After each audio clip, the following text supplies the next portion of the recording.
OK. C'est-tu beau? Ouais, là, je parle. OK. Fait que je voulais juste dire ça, que je suis très content. On a eu du bon temps. Puis Dieu nous a protégés sur la route. En fait, plus de 500 km. Puis Dieu nous a protégés. Puis c'est ça. Gloire à Dieu. Yes, Cindy. Nous autres, cette semaine, quand on est allé faire l'évangélisation, on a vraiment vu Dieu marcher devant nous. Comme les blocs barrés se débloquaient tout seuls. Wow. Les personnes qui voulaient nous faire sortir des blocs, Dieu les disposait tellement que ces gens-là, finalement, ils nous remerciaient de notre visite. Puis, Wow. ils nous prenaient des livres, ils prenaient l'Évangile. Wow. Ouais, c'est ça. Puis, tu sais, c'est des gens qui, genre, t'as pas d'affaires chez nous, là, tu peux pas faire du porte-à-porte, tu peux pas faire la sollicitation. Ils sont passés de rien savoir à merci pour... Oui, il y a même une madame qui m'a dit, mais t'es mon ange aujourd'hui. Puis je disais, voyons, elle voulait me mettre dehors, là, tu sais. Wow. C'est Dieu qui... Amen. Qui transforme le mal en bien. Ouais. Amen. Gloire à Dieu. Hey, on va... Si, ça marche en ce moment. Est-ce que ça enregistre? OK. Alors, on s'en va dans Luc 15. On continuera ça après-midi. Merci pour votre patience. On va lire le passage. Aujourd'hui, on considère le fils aîné. Puis je l'ai même confessé dans ma prière. Des fois, j'ai plus de misère avec le type de gens fils aîné que fils prodigue. Parce que fils prodigue, il fait pitié, il est tout croche. Mais fils aîné, des fois, il est tannant. Parce qu'il te regarde, puis il te condamne, puis il te dit comment t'es un pas fin, puis t'es un pas bon. J'aime pas vraiment ça. Quand quelqu'un me dit ça. Mais Dieu aime aussi les fils aînés, les pharisiens. Puis... C'est ce qu'on considère pour terminer notre temps ensemble dans la parabole qu'on considère depuis le début du mois de mai. En ce dernier jour de mai, alors, on peut lire au verset 28. Vous êtes là, Luc 15, 28. Ici, c'est le fils aîné qui dit, où est-ce qu'on lit? « Il se mit en colère et ne voulut pas entrer. Son père sortit et le pria d'entrer, mais il répondit à son père, « Voici, il y a tant d'années que je te sers, il y a tant d'années que je te sers, sans jamais avoir transgressé tes ordres, et jamais tu ne m'as donné un chevreau pour que je me réjouisse avec mes amis. Et quand ton fils est arrivé, celui qui a mangé ton bien avec des prostituées, c'est pour lui que tu as tué le veau gras. Mon enfant, lui dit le père, tu es toujours avec moi, et tout ce que j'ai est à toi, mais il fallait bien s'égayer et se réjouir parce que ton frère que voici était mort, et il est revenu à la vie parce qu'il était perdu et qu'il est retrouvé. » Amen, Seigneur, on te remercie pour ces paroles qui sont de toi. Pour nous ce matin, tu veux nous bénir, nous donner de ta bonne main pour que ces vérités, Seigneur, portent du fruit à ta gloire. On veut donc simplement, Seigneur, s'ouvrir à toi, être disposé pour tout ce que tu veux nous communiquer, faire, nous montrer, Seigneur. Brise toute résistance, toute pensée qui n'est pas conforme à l'œuvre parfaite de Christ. Et Seigneur, on s'en remet à toi pour tes plans bienveillants, tes desseins, avec ce temps qu'on prend ensemble maintenant. On te le demande au nom de Jésus. Amen. On pourrait dire pour des gens qui... en tout cas, d'habitude, on dit la parabole du fils prodigue, puis souvent, quand on parle du fils prodigue, c'est qui vole la vedette? Bien, c'est le fils prodigue. Mais en plus, on peut dire que quand on lit ça, c'est un peu dur pour nous de voir une attitude comme le gars, le fils aîné. On dit, ah, il est dur de cœur, il veut rien savoir. Parce que on a un peu un parti pris pour le fils prodigue, n'est-ce pas? Est-ce que je suis seul à l'admettre là, ce matin, là, s'il vous plaît, là? Moment d'honnêteté, bon. Il y en a un. Maxime, on est deux à trouver que le fils prodigue. Et donc, oui, c'est ça, mais on va essayer d'imaginer un peu la situation dans un contexte différent. Mettons, hein, ici, on fait ça de nos jours, des fêtes. On a une fête de famille. Vous avez de la famille, puis là, mettons la fête de quelqu'un, puis là, un gâteau, puis tout ça, puis tout le monde est content pendant une fête. Mais il y a quelqu'un qui baboune dans son coin, puis il n'est pas content. Puis, à un moment donné, on pourrait dire, ben tant pis pour lui, tant pis pour elle. Mais au lieu de l'ignorer ici, la personne qui organise le party, ben ça va voir la personne puis dit, « Hey, ta place est ici avec nous, on veut t'inclure, tu n'es pas rejeté, tu fais partie de la gang, de la famille. » Et c'est l'attitude ici que Dieu veut démontrer qu'il y a envers les récalcitrants, envers ceux qui babounent dans le coin, envers ceux qui sont pas comme le fils prodigue qui est rentré en lui-même et qui essaie de demander pitié. Non, lui, il veut pas de la pitié. En fait, il n'y en a pas ben. Et c'est l'attitude ici du fils aîné et c'est aussi l'attitude qu'on voit du père envers lui. Et je pense que pour nous, en approchant un texte comme ça, on peut dire, Dieu, sonde mon cœur par rapport à toutes les sortes de personnes que tu mets dans ma vie. Parce qu'il y a des gens pour lesquels on est plus enclin de façon naturelle et donc on a plus de misère. Et Dieu veut se manifester à travers toutes ces relations. Il veut manifester sa bonté, son grand salut à travers toutes ces relations. Donc, on considère aujourd'hui la bonté de la patience de Dieu. La bonté de la patience de Dieu. Parce que on est confronté à ce gars qui n'est pas facile à aimer, puis Dieu nous met des gens comme ça. N'avez-vous dans votre vie des gens qui sont plus durs à aimer? Que tu sais que c'est moins naturel, ça passe moins, le courant passe moins. Ceux envers lesquels on peut se sentir facilement de justifier en disant ou en pensant « il ne mérite pas ma patience puis ma bonté. Il ne mérite pas. Il ne mérite pas la grâce que je pense au-dessus de cette attitude désagréable. » Mais Dieu, qui vit et qui demeure en nous. Si vous êtes un enfant de Dieu, Dieu vit et demeure en vous. Il n'y a pas la même disposition que celle que je viens d'écrire, qui est une disposition de la chair. Parce que la chair voudrait répondre, du tac au tac, répondre avec ce que la personne mérite. Et donc, ce texte nous démontre l'importance de ne laisser personne derrière, de ne négliger personne, car Dieu aime toutes les sortes de personnes. Dieu aime les maganés, comme au verset 1 et 2, qui étaient attirés vers Jésus, mais il aime aussi les pharisiens. D'ailleurs, on le voit avec Nicodème. Joseph d'Arimathée aussi, qui était dans le club de ceux vraiment plus la haute société de l'époque. Il les aimait. Il voulait les sauver, puis il les a sauvés. Et il plaide aussi pour déborder de sa grâce et de sa bonté sur eux. Oui, à travers nous. Dieu veut que là où le péché de l'autosuffisance, de l'orgueil, là où il surabonde, que sa grâce surabonde aussi envers ces personnes-là. Donc, on voit ici dans notre texte 3 plaidoyers de la bonté, de la patience de Dieu. Vous allez voir le Père qui plaide. D'abord, au verset 28, on a le plaidoyer du rapprochement. Verset 28, le fils aîné se mit en colère et ne voulut point entrer. J'ai perdu ma ligne. Son père sortit et le pria d'entrer.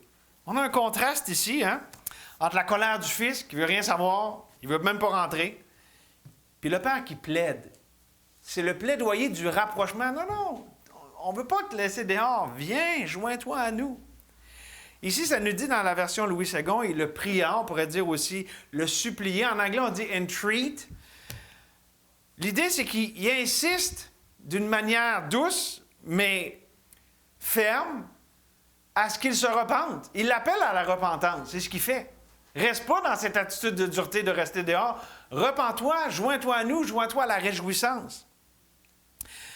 Il demande à son fils aîné un changement de disposition. En fait, c'est le plus grand besoin de ce fils aîné que le cœur dur, d'avoir maintenant un cœur humble qui se réjouit.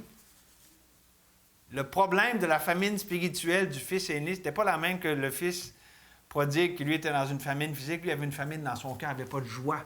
Il n'y avait pas de grâce dans son cœur pour les gens qui avaient de la misère à aimer. Il devait se repentir en s'humiliant et en reconnaissant la dureté de son cœur et aussi son aveuglement spirituel. Mais comprenez-le un peu. On peut avoir un peu de sympathie pour le fils aîné pour un petit instant, OK? Ça semblait quand même être du rejet de la part du père. C'est comme, toute l'attention est sur celui qui a tout fait tout croche. Puis là, c'est pour lui que vous célébrez. Puis, tu sais, mettez-vous à la place, pareil. C'est comme, hey, c'est quoi cette affaire-là, là? On dit en anglais, I didn't sign up for this. Tu sais, c'est comme, mais je ne m'attendais pas que ça vire de même, cette affaire-là, là. OK? Puis c'est comme aussi si le père, dans le fond, donnait toute l'attention à celui qui a tout scrappé. Puis lui, dans le fond, il devait bien se sentir négligé, parce qu'il revient comme ça, puis là, hey, tout le monde, c'est le parti, puis tout.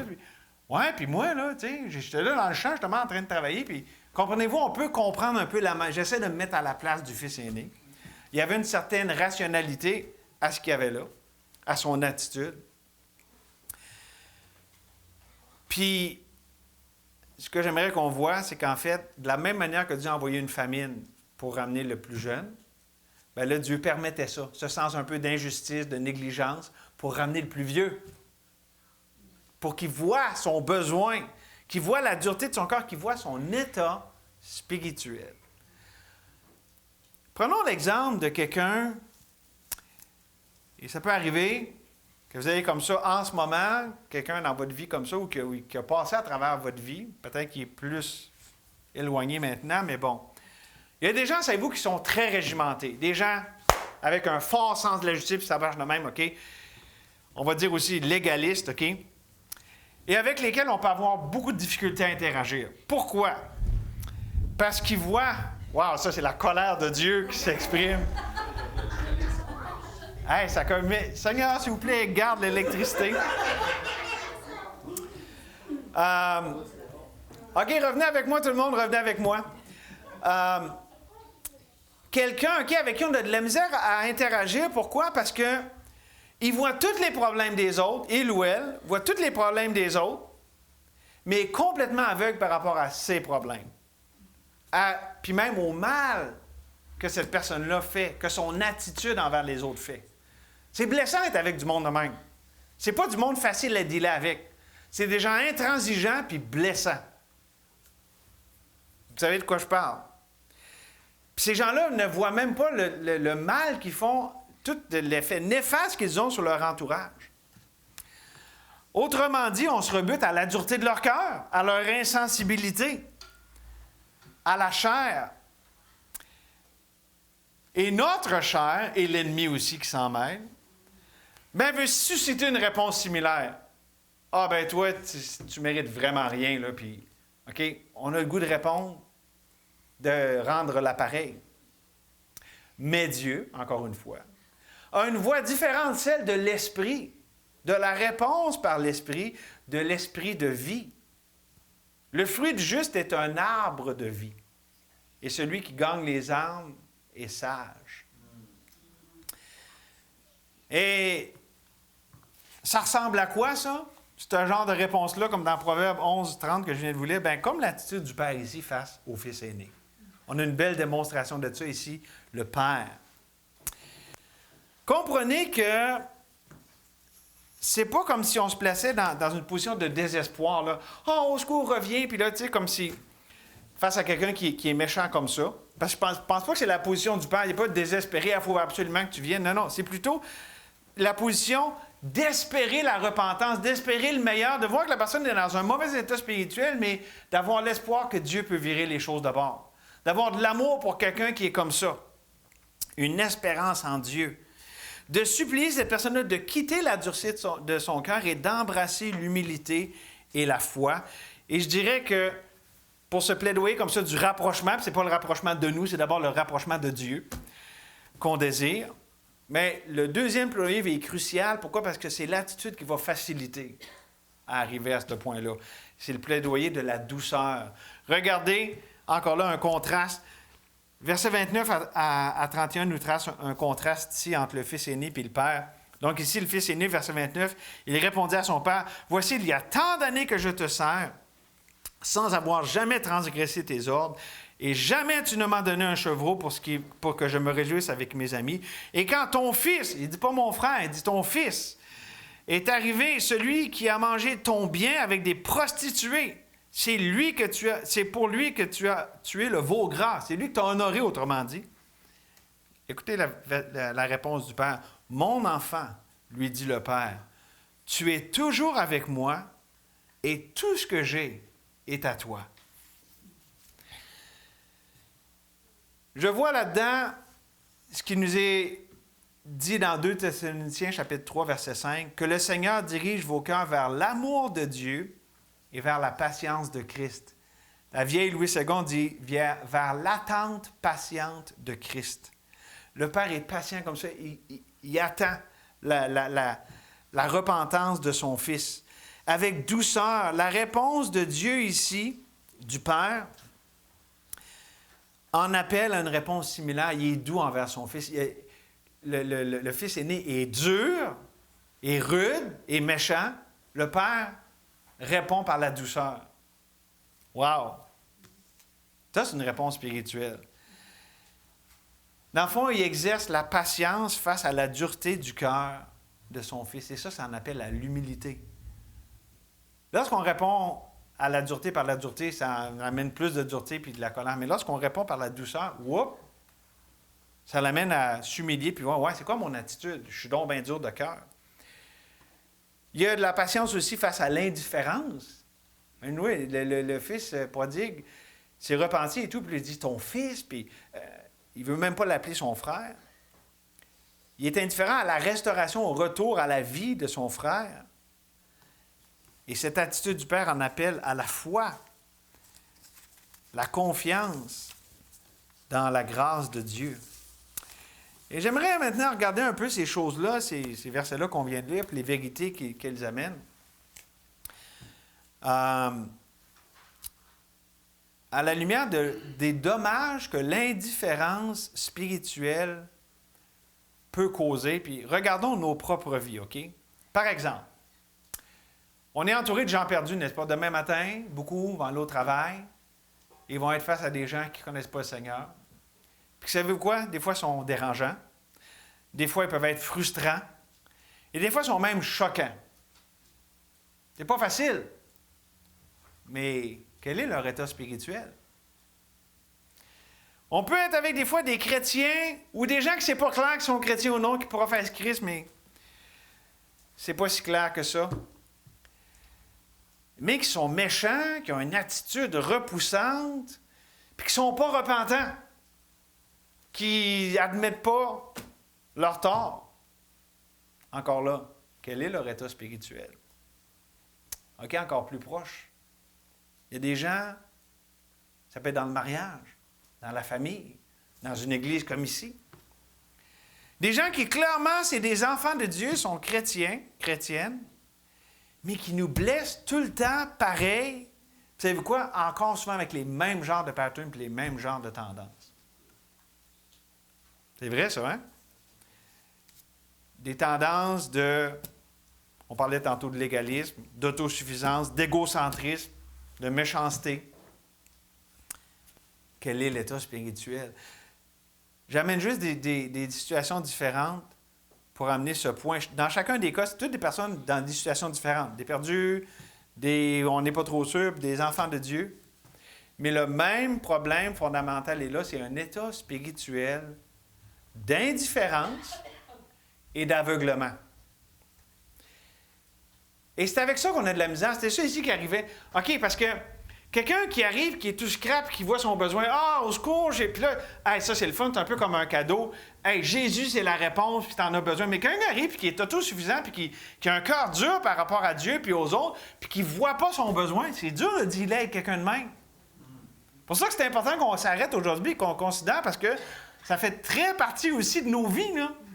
En fait, peut-être qu'en proportion, on voit plus des fils aînés que des fils prodigues. En fait, moi, je regarde, tu sais, le ministère de la prison, je vous en parle souvent, je m'assieds beaucoup avec des fils prodigues, mais partout, quand je me promène, il y a plein de fils aînés partout, là. Des gens qui rentrent, qui sortent, qui ont une belle job, puis tout ça, puis la vie est belle, tout, mais ils ne voient pas leurs besoins, puis souvent, ils sont durs envers les autres. Ils sont durs de cœur, indifférents, puis aveugles spirituellement à leurs propres besoins. Comment on deal avec des gens comme ça? C'est ce que notre texte nous amène. Et je pense que quelque chose qui est important, c'est Dieu ouvre mes yeux, malgré comment je me sens, comment que ça me dérange, à leur situation, leur état spirituel lamentable. Parce qu'ici, je vais amener un point important. La question la plus importante pour moi, là, face à des gens comme ça, des situations comme ça, c'est pas de diagnostiquer la bonne affaire, de trouver le bon problème, puis c'est ça son problème, puis OK? Parce que ça devient centré sur le problème. Puis ça fait souvent encore plus nous irriter. C'est comme, le problème est comme ça, puis là, il devient comme ça quand on focus dessus, puis on essaie de le comprendre, puis on analyse. C'est pas une bonne idée. Puis savez-vous quoi? Peut-être qu'on a un diagnostic exact, peut-être qu'on est complètement dans le champ. Fait on perd notre temps dans les deux cas. Non, le vrai problème, ça, c'est Dieu, le Saint-Esprit, qui le révèle. Puis il fait une bien meilleure job que nous autres. Que ce soit même avec des enfants de Dieu, des fois on pense qu'on sait c'est quoi le problème avec quelqu'un, puis et nous, il y a des choses que peut-être qu'on ne voit même pas, qu'on n'a même pas tenues dans l'équation, puis que Dieu, lui, est en train de travailler là-dessus. Non. Pour nous, la question la plus importante, c'est ma réponse, est-ce qu'elle est de la chair ou de l'esprit? En ce qui me concerne, c'est ce qui doit vraiment être le focus. Pas le problème, mais moi puis Dieu. Dieu, tu veux me montrer quelque chose là-dedans. Dieu, tu es en train de m'enseigner. J'aime l'expression, ça rappelle-tu quand on est allé au Tennessee? It's a God problem. Tu sais, on dit, hey, this guy problem, c'est un problème avec lui. Non, c'est Dieu qui amène ça. C'est Dieu qui veut révéler quelque chose là-dedans. Il veut en fait se révéler là-dedans. Ça change complètement la perspective. Ça enlève mes yeux de sur moi, sur les autres, puis ça les amène sur Dieu. Donc, c'est quoi ma réponse? Est-ce que moi, je me confie en Dieu là-dedans? Vous savez quoi? Probablement que je veux aider ces personnes-là. Je pense qu'un enfant de Dieu, on aime les gens, puis on veut les aider. Mais d'abord, je dois reconnaître que cette personne n'a pas besoin de moi. Si elle a besoin de quelque chose, c'est de Christ en moi. Puis pour ça, il faut que je réponde par l'Esprit. Parce que avec la chair, j'empêche. Puis savez-vous quoi? Si je fais confiance à Dieu pour ce que lui veut avec ça, c'est Dieu qui va se servir de ça pour amener la personne à la repentance. Tout est de Dieu. Dans le fond, nous autres, il faut juste, Dieu, je te fais confiance, je vais répondre par l'Esprit, non pas par la chair. Et Dieu, savez-vous quoi, dans nos vies, là, on l'admet, là, il est patient, il use de grande patience et de miséricorde envers nous, n'est-ce pas? Bien, montrons la même patience envers les autres aussi, même ceux qui sont d'un caractère plus difficile, comme le dit Pierre. Ça m'amène au troisième plaidoyer, non seulement le plaidoyer de la douceur, du rapprochement, le plaidoyer de la douceur, mais pour terminer, au verset 32, le plaidoyer de la faveur. Le père ici qui parle au fils aîné, « Mais il fallait bien s'égayer et se réjouir parce que ton frère, que voici, était mort et qu'il est revenu à la vie parce qu'il était perdu et qu'il est retrouvé. » Il fallait bien s'égayer. Le fils ici, l'aîné, n'est pas exclu, là. Il fallait bien, c'est comme, hey, toi aussi, là, tu devais. C'est une bonne nouvelle, là. J'ai donné faveur à ton frère parce qu'il était mort puis il est revenu à la vie. L'idée ici du plaidoyer de la faveur, c'est d'inviter à ce qui est meilleur. Tu es là puis tu babounes dans ton coin, c'est bien mieux de te réjouir.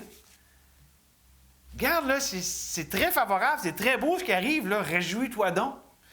Et ça, il y a un livre spécialement dans le Nouveau Testament qui nous parle de bien meilleur.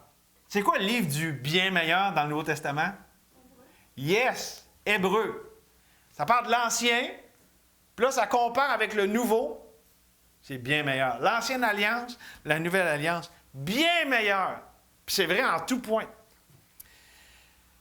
Puis, c'est un peu comme si avec le livre d'Hébreu, dit « Hey, les amis, il y a tellement mieux que la vie par la chair, par l'Ancienne Alliance. On a été favorisés dans le bien-aimé. » En fait, c'est révolutionnaire, spécialement pour l'auditoire de l'époque, les Juifs qui avaient été élevés dans un système basé sur les mérites, où la faveur devait s'acquérir par la performance et pouvait se perdre par le manque de performance. Quand tu dis « Hey, non, maintenant tu peux te reposer de toutes ces œuvres-là, de toutes ces affaires-là, parce qu'en Jésus, tu as trouvé le vrai repos. » La terre promise, c'était pas avec Josué, ça c'était juste physique. La terre promise, c'est Jésus. En lui, on se repose de nos œuvres. On a le vrai repos. C'est bien meilleur. Parce qu'avec Josué, bien, c'était physique, mais aussi, il avait laissé des ennemis là. En Jésus, on a le repos complet et parfait. C'est bien meilleur. On comprend comme ça que le plaidoyer de la faveur, c'est un appel à plus grand, et je vais le dire, à plus meilleur. Pas dire ça, là, ça ne se dit pas. Y a quelqu'un qui apprend le français? Les codes ne sont pas là, là. Plus meilleur, ça ne se dit pas. Mais pourquoi? C'est plus grand, c'est meilleur que les ombres de l'Ancien Testament. C'est une expression qui est utilisée dans l'hébreu. Ce n'était que des ombres. La réalité, la substance, elle est en Christ.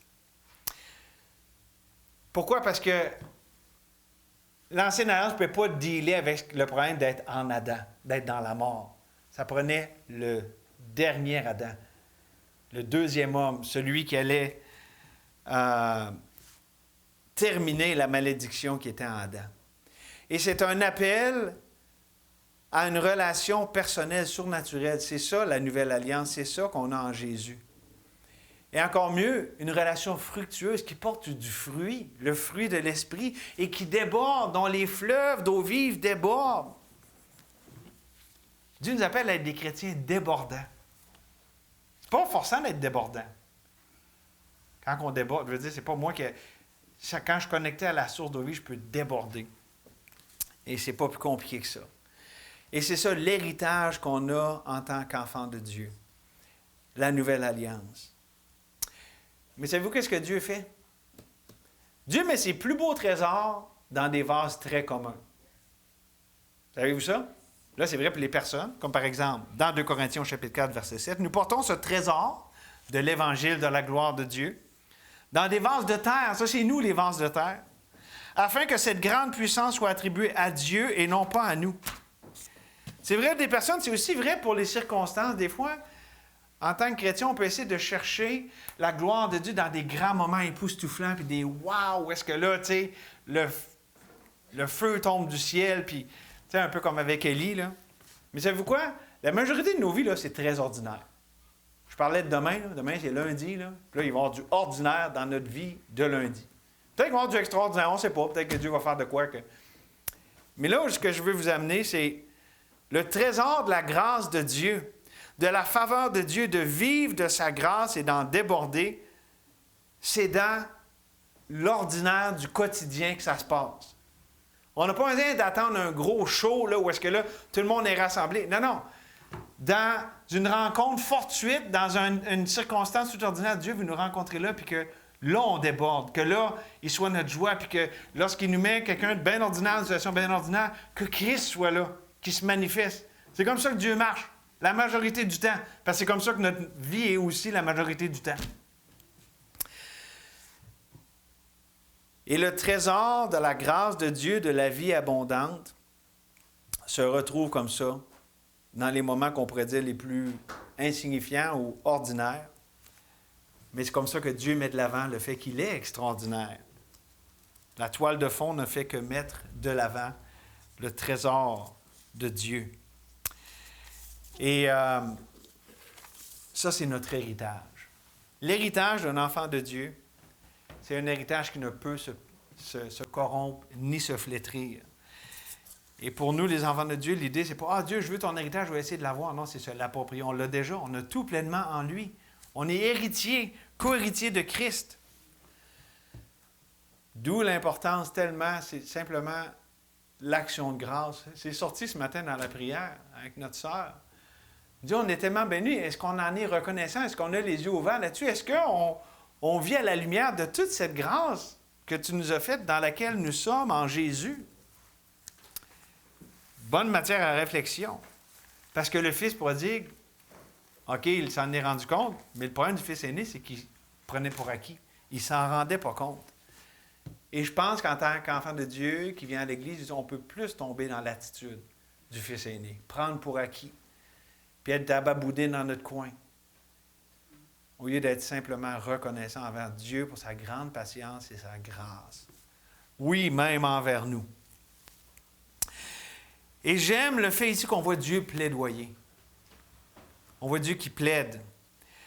Et on voit ça dans un autre passage du Nouveau Testament, dans 2 Corinthiens, chapitre 5, verset 18. Je veux amener notre message à une conclusion avec ça. Et tout cela vient de Dieu qui nous a réconciliés avec lui par Christ et qui nous a donné le ministère de la réconciliation. Car Dieu était en Christ réconciliant le monde avec lui-même, en n'imputant point aux hommes leur offense, il a mis en nous la parole de la réconciliation. Nous faisons donc fonction d'ambassadeurs pour Christ, comme si Dieu exhortait par nous. Nous vous en supplions, nous plaidons, nous vous en supplions, au nom de Christ, soyez réconciliés avec Dieu. Celui qui n'a point connu le péché, il a fait devenir péché pour nous, afin que nous devenions en lui justice de Dieu. Nous sommes la justice de Dieu en Jésus. Maintenant, Dieu plaide pourquoi? Pour restaurer la relation qui était perdue en Éden. Ici, on a l'image avec le fils aîné. « Hey, viens-t'en. » Ce que Dieu dit à l'humanité, revenez. Ce qui a été perdu en Éden, la belle relation non brisée que j'avais avec vous autres, je suis venu moi-même la rétablir. Elle est brisée par le péché, elle est restaurée en Christ. Mais ce n'est pas tous qui en bénéficient, ou même les enfants de Dieu qui en jouissent pleinement. Et Dieu ne plaide pas parce qu'il a besoin d'amour et il manque d'affection. Non, Dieu est amour. Ce n'est pas parce que Dieu il a un besoin. Non, c'est parce que Dieu en déborde. Il plaide parce qu'il dit hey, j'en ai tellement, j'en ai plein à donner. C'est comme ça que Dieu nous approche. Je suis une source d'eau vive, je déborde. Venez profiter de cette grâce. C'est ça que Dieu, un matin, veut nous communiquer. Il veut nous montrer comment il est bon, puis sa bonté, elle est patiente. Dieu, oui, aime les pécheurs notoires, comme au début, les pécheurs qui allaient auprès de Jésus, mais aime aussi les religieux amers, comme le dépeint, le fils aîné qu'on a considéré aujourd'hui. Dieu aime ce monde. Dieu aime son peuple. Le vrai Dieu, celui qui se présente à nous ce matin, dans le texte inspiré qu'on vient de considérer, par son esprit vivant, il veut se donner ici à chacun de nous. Comment, puis tout ça, c'est quoi le besoin? Je ne sais pas, je n'ai pas besoin de le savoir. Dieu le sait. Ce que je sais, par exemple, c'est qu'il veut simplement, comme lui est ouvert comme ça, on dit, OK, je me jette dans tes bras. Serait-tu le fun? C'est mon frère Kevin qui m'a déjà fait remarquer ça. On ne sait pas comment ça finit trop avec le fils aîné. Peut-être qu'il s'est repenti, qu'il s'est humilié, comme Nicodème, qui disait, c'est vrai, j'ai besoin de rentrer dans la réjouissance. On ne sait pas. Dieu a laissé ça ouvert.